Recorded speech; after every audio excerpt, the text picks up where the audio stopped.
Yun, hello, mic test.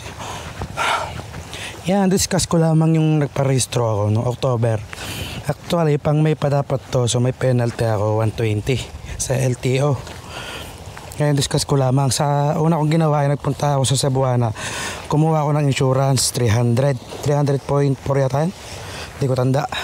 Pero bago kayo pumunta sa Cebuana, dapat nakakabit na ang inyong plate number. Bukod dito, dapat sa CR nyo may nakalagay din na plate number. Ito kasi 2020 kinuha, walang plate number sa CR.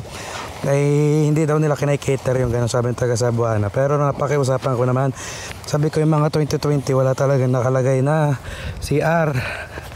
Hindi gano'n na. Tapos ay kung kanino nakapangalan yung motor, siya yung kukuha sa Cebuana ng CR dahil gagawa ng account doon.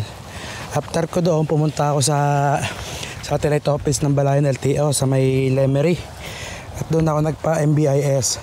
Sa MBIS naman medyo mahigpit. Kasi kailangan doon naka-stock lahat.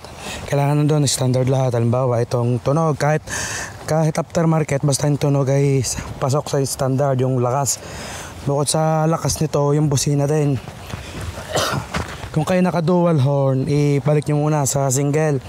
Gawa ng sinusukat din nila yung decibel ng busina. At bukod doon, syempre yung ilaw dapat gumagana. Yung brake light, tail light, at signal light. Tapos ito din odo, dapat ay gumagana din. At saka dapat ay accurate. Gawa ng sinusukat din nila yan. Tapos ay itong pinapalitan sa akin, ito kasi pinalitan ko ng kulay violet. Ang tinatanggap daw nila ay orange, yellow, tsaka yung medyo pula, yun, tsaka puti. Pwede daw sabi nila.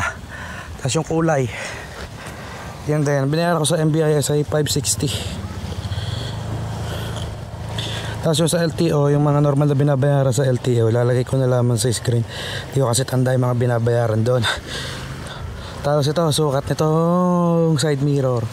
Yan. Okay lang lahat kahit aftermarket, basta standard yung mga sukat at saka tunog, saka yung ilaw. Yan, kagaya nito, hindi naman ito stock eh. Ito yung kulay puti, okay lang daw. Kulay puti, yung LED na to. Kasi yung stock nito ay bumbilya.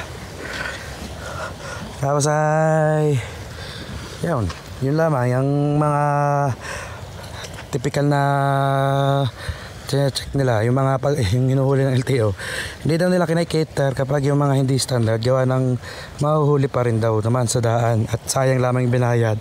Kung sayang binayad, magkaka-issue sila kapag may nahulihan na sa kanila nagpa-restro pero hindi naka-standard. Yan, ako kasi natutuwa lang ako doon sa satellite office sa may Balayan, parang VIP doon. Sila kasi nag-drive papunta dun sa testingan. Tapos ay yung park ng motor doon may bubong. Tapos yung waiting area doon may patubig, may aircon. Di kagaya sa ibang LTO na sa initan naghihintay. Tapos nga pala, kapag kaya sa CR ninyo may plate number na nakalagay, tapos itong yung pinaka-plaka nyo ay wala pa. Nung time kasi nung nakarang yung sa motor, yung XRM na ginagamit ko, wala siya, may plate number doon sa CR, pero yung gantong plate, wala. Hindi ako entertain. Kailangan ko daw kumuha na sa authorization to use na walang plate number. Yun ay saka sa kinukuha o kaya ay sa LTO, pwede kayo rumekta. Yan.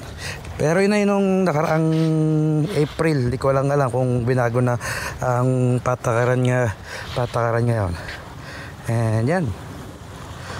May to October, penalty 120. Hindi ko alam yung lahat, lalagay ko na sa screen. Tanda ko lamang sa Cebuana at saka sa MBIS. Mayroon nga din palang insurance doon sa may MBIS, doon sa may satellite office, 320. Kung alam ko lamang din ako nakiusap doon sa Cebuana dahil 20 pesos naman pa diferensya. And God bless. Peace out.